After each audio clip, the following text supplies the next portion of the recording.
Okay, my name is Vern Frost, and I've lived in the Palatine area my whole life, except for a couple of years when I first married. I knew firsthand a lot of the history of Palatine Township, and try to remember what I can. And I grew up on a farm on Ela Road, about 5 miles west of Palatine.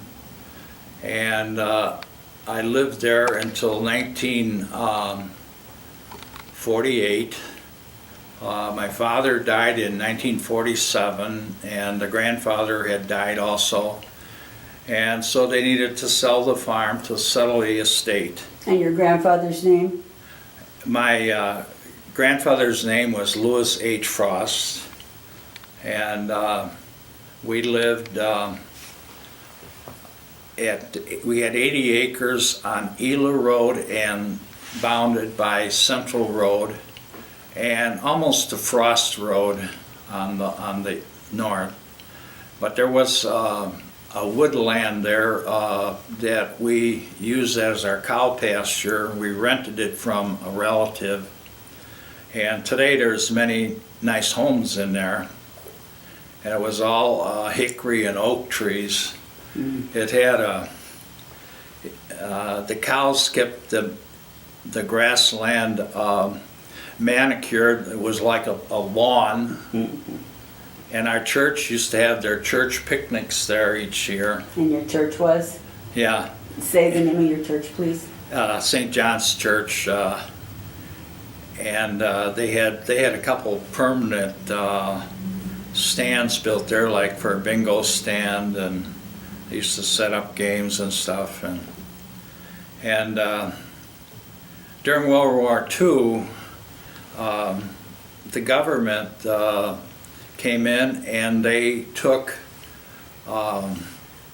walnut trees that were growing on our property, and we had a 17-acre woodland, and they processed them for gun stocks for World War II.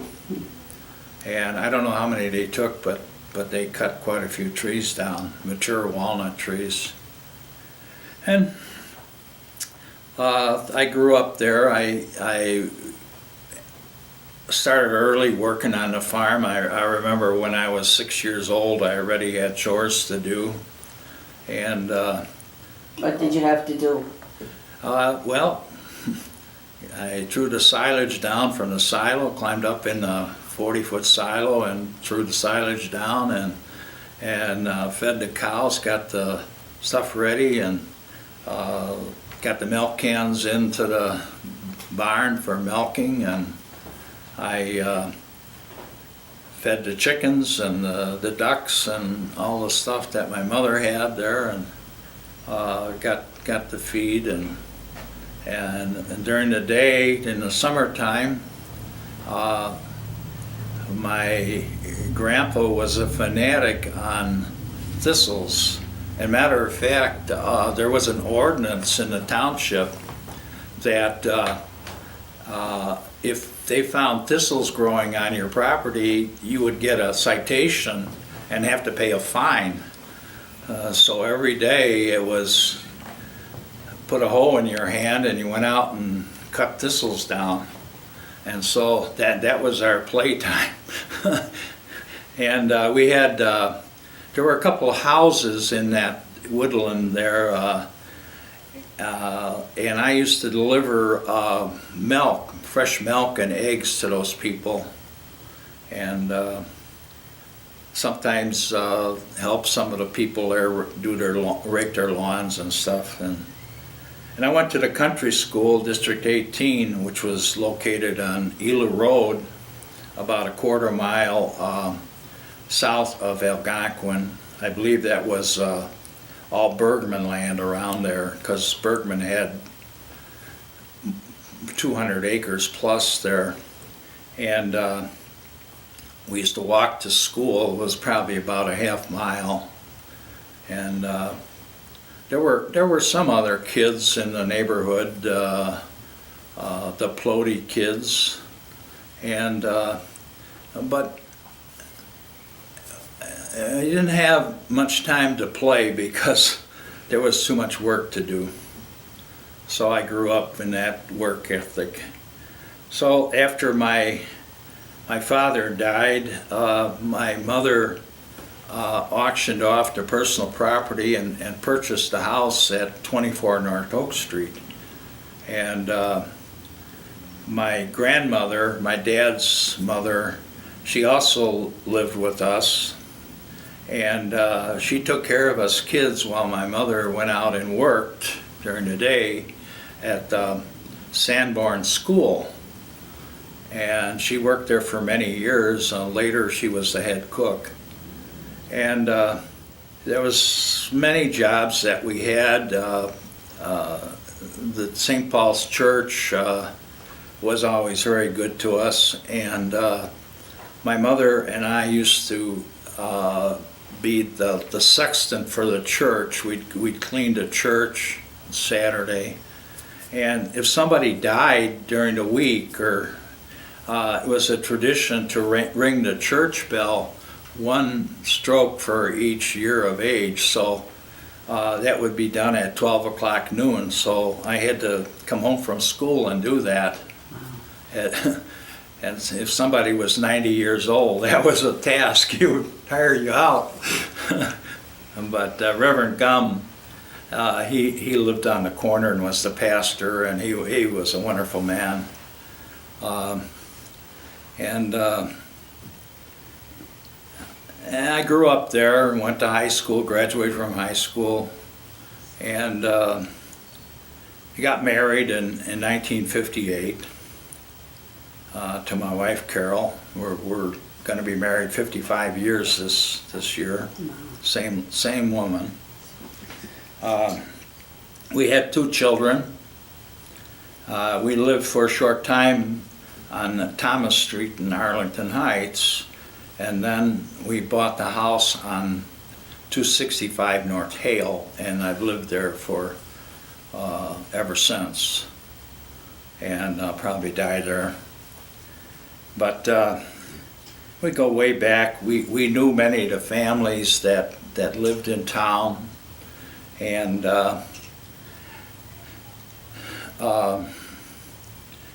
we did business with some of the stores in town. What was your business? Shoppies was one that, and when I go into Shoppies, he would refer to me as Little Frost because he was thinking of my father and my grandfather, and I guess he didn't know my first name, so I was just Little Frost. I was almost 6 feet tall already, but I was still Little Frost, and we still traded there afterwards. When we moved to Palatine. The kids used to love to go to the Ben Franklin store, and then they would get their allowance, and they would go there, and we'd go to Shoppies and we'd buy stuff there, and the Comfort Lumber Company, we traded with them. I hauled many loads of cement and sand and gravel from there, and mixed concrete, and many years of hard work there, and pretty much I worked at the same place for 25 years, and then it dissolved, and I had to find a different job. Where is that place? What was that place? It was George C. Poole in Arlington Heights, Ford dealer. And then I worked for a friend in Barrington as a mechanic and a general, do whatever needed to be done. And then I rounded out my career by working for the village of Palatine as a heavy-duty mechanic. And I retired from there in 2001. And the retirement's been pretty good, but in the last, 7, 8 years, my wife's health has begun to deteriorate, and my health is beginning to deteriorate too. I had a double knee replacement last year, and I got a torn rotator cuff in my arm, so I can't do much anymore. But basically, that's my life story.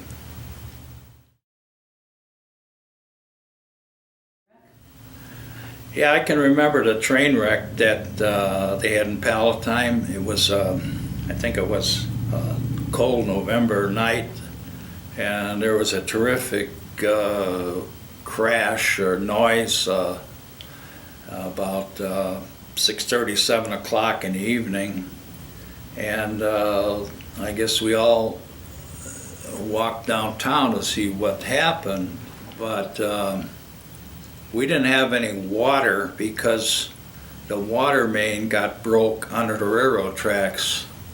So for, it must have been a week or so, we didn't have any water. We had to go to somebody that lived on the south side of the tracks and borrow water from them. And the cars were, I guess it was a bad wheel bearing on one of the cars, and it derailed, and all the cars piled up on top of one another, and it went all the way from Bothwell Street almost to Smith Street. It was wrecked cars all over. And of course the railroad was shut down then for a week or so too. And in the end, they finally got it all cleaned up, and they pushed a lot of the debris in the swamp at Smith Street and Colfax, where the train station was built later. And that was a very swampy land there. I guess this probably made the ground solid by pushing in all this junk in there. But later they built the station there. They had to put it on pilings because it was such unstable ground. But there was a lot of bad ground around Palatine. Basically, the good building sites were probably north of Washington and west of Oak Street and east of Cedar and south of Colfax, and anywhere else there was pockets of swampland that had to be fixed, and when the floods would come, the water would get pretty deep in places. And I can remember there was a house on Daniels in Plum Grove where the water was so deep that it was into the first floor windows. And there was another one on Cedar, west of Cedar, that was inundated too. I think it was somewhere maybe around Kenilworth or Helen Road. But at that time, the creeks were wild, and they didn't flow. When you got bad rainstorms, you got floods. And over the years, they've pretty much fixed these problems now. But when we get these 100-year rains, you never know who's going to get flooded. You brought this wonderful map that you drew yourself, showing where different businesses and people lived. Yeah, Camera at the map? I think it was sometime about 1995. I had a friend that I grew up with, Bruce Olson, and he lived in Florida, and he contacted me and he said, you suppose you could draw a map of the downtown business district because he said, I can't remember anymore. And so I spent some time and I put this map together, and I don't know that it's 100% accurate. It's the best I can remember. But it's also not drawn exactly to scale or anything. You want to point to where you lived? Yeah, we lived on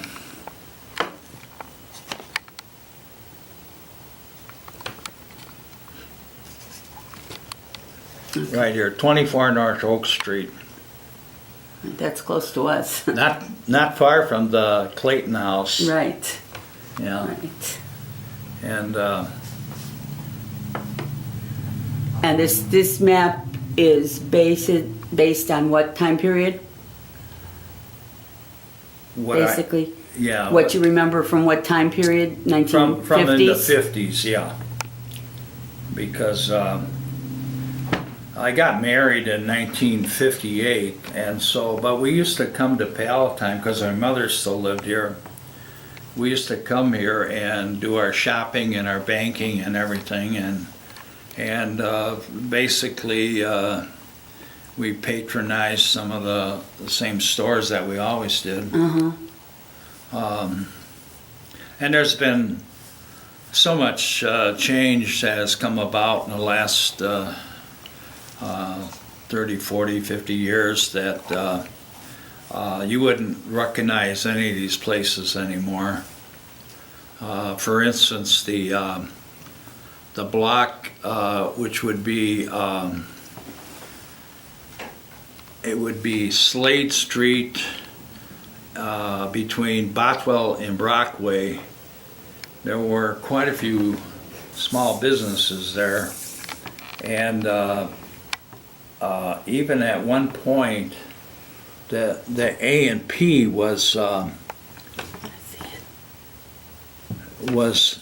in here Oh, before it was built over here. okay. And it must have not been a very big store at the time, but it kind of deceives you because this is quite a large building, and it's possible that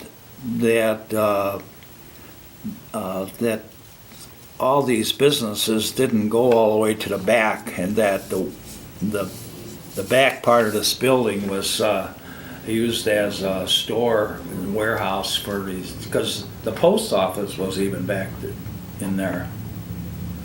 And there was I had a couple of friends that kind of worked at the post office, and I know they used to hang out in that restaurant. I think it was called the One Horse Shay, and it later, I think it was Crystal's, but I'm not sure it was as big as what Crystal's was.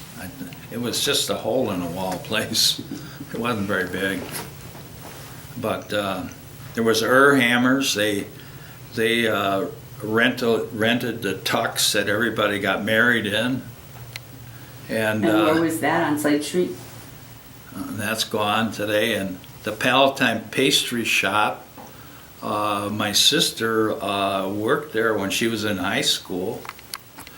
And later,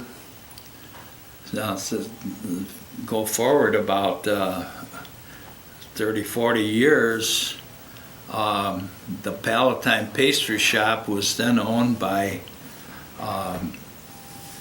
Mr. and Mrs. Kaufman, and they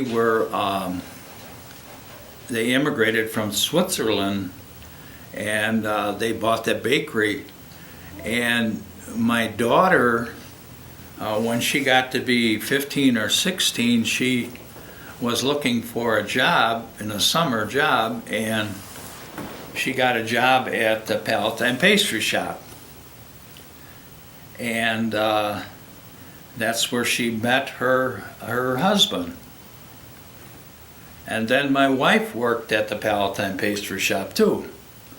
And it must have been till about 82 or 83, something like that. and then the bakery was sold again. And so that was a small world there. But I can remember the sanitary market. It was the place to go to get good meat and stuff. And my mother used to do a lot of catering for weddings and stuff like that. And she used to get some of her supplies from the sanitary market. I can remember helping her carrying large pans of roast beef and all chicken and all kinds of stuff that they prepared. And they would have, they had a banquet hall on the top of the fire station on the second floor. And also the Legion Hall was another one. And I don't know how many weddings and parties that her and Edith Zegerbert and I don't even know the other ladies anymore. I don't remember. But it seemed like every Saturday night they had some place they had to cater a wedding or party, you know. And of course,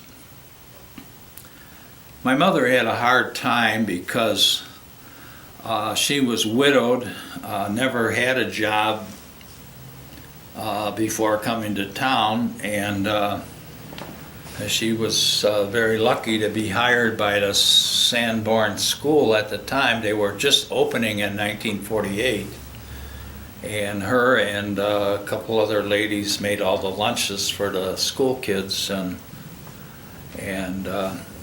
I was looking back, and I don't know how she ever made it go, because she earned only $2,000 a year working at the school.